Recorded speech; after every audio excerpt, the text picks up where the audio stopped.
तो आज हमारे साथ संदीप डागर सर, जो असिस्टेंट कमांडेंट का रिटर्न और फिजिकल पास करके हमारे साथ पहुंचे हैं यहाँ तक। चलिए हम उनसे जानते हैं कि उनको मतलब ये इन्होंने कैसे यहाँ तक पहुंचे। तो सर सभी को मेरा नमस्कार। मैं डॉक्टर संदीप डागर और मैंने असिस्टेंट कमांडेंट डायरेक्ट एंट्री का एग्ज़ाम और फिजिकल पास किया था, फेज़ 1 और फेज़ 2। तो जो मेरा रिटर्न एग्ज़ाम था वो मेरा कोर सब्जेक्ट्स का था, मेडिकल सब्जेक्ट्स का, जो मैंने पिछले 26 तारीख को उसका रिजल्ट आया था। After that I started my physical preparations, जो वो मुझे जो अजय जहाँ सर हैं उनके साथ मैंने शुरू करी थी। और 20 दिन की ट्रेनिंग में उन्होंने मुझे सक्षम बनाया कि मैं अपनी जो फिजिकल की परीक्षा पास कर सकूँ। तो जो पिछली 18 तारीख को मेरा फिजिकल का एग्ज़ाम हुआ था, and by the grace of God I got it और I cleared it with the flying colours. तो इसमें सबसे इम्पोर्टेंट चीज़ क्या होती है, जो सबको पता है, कंसिस्टेंसी इज़ द की।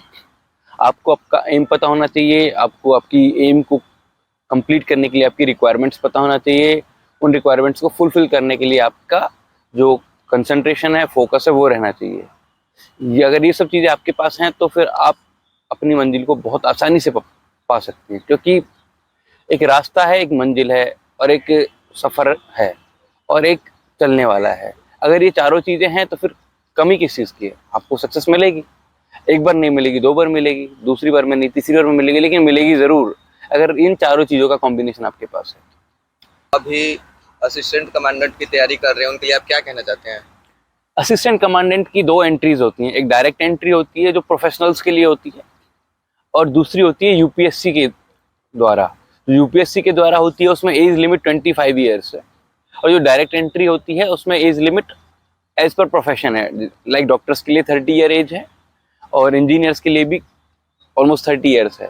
तो दोनों के अलग अलग तरीके हैं। दोनों का जो है रिक्रूटमेंट का प्रोसेस सेम है। पहले रिटर्न होगा, फिर फिजिकल होगा, और फिर इंटरव्यू होगा, जहाँ पे हम जो जनरल ड्यूटी जो यूपीएससी के द्वारा होता है, उसका जो सिलेबस है, उसके सिलेबस में जनरल स्टडीज़ का बहुत अहम योगदान है। हमें जनरल स्टडीज़ पढ़नी होती हैं। लेकिन जो डायरेक्ट एंट्री है, डायरेक्ट एंट्री में प्रोफेशनल एंट्रेंस एग्ज़ाम होता है, तो दोनों अलग हैं। बाकी इसके अलावा बाकी जो स्टेजेस हैं, फेज़ 2, फेज़ 3, वो सब सेम है। तो आपको अगर जनरल ड्यूटी असिस्टेंट कमांडेंट की ट्रेनिंग करनी है तो आप यूपीएससी की साइट पे जाके सिलेबस भी चेक कर सकते हैं, और जो हर साल जो यूपीएससी का कैलेंडर होता है उसमें एग्जाम डेट्स भी होती हैं, वो भी आप चेक कर सकते हैं। डायरेक्ट एंट्री क्या होती है, जो जिसका एग्जाम बीएसएफ खुद कंडक्ट कराती है, या फिर सीआईएसएफ खुद कंडक्ट कराती है, आईटीबीपी खुद कंडक्ट कराती है।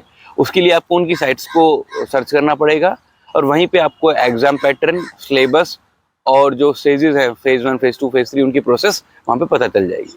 संदीप डागर सर को बहुत बहुत बधाई देते हैं, और ये अपने जीवन में ऐसी तरक्की करते रहें, इसके लिए हम बहुत इनको थैंक यू सर, अपने इतना अपना बेशकीमती समय थैंक यू सो मच। और मैं शौर्य सेना अकेडमी को बहुत बहुत धन्यवाद देना चाहता हूँ, जो उन्होंने मुझे इस सफ़र में बहुत योगदान दिया, और मैं अपना जो फिजिकल है पास कर पाया। Thank you sir.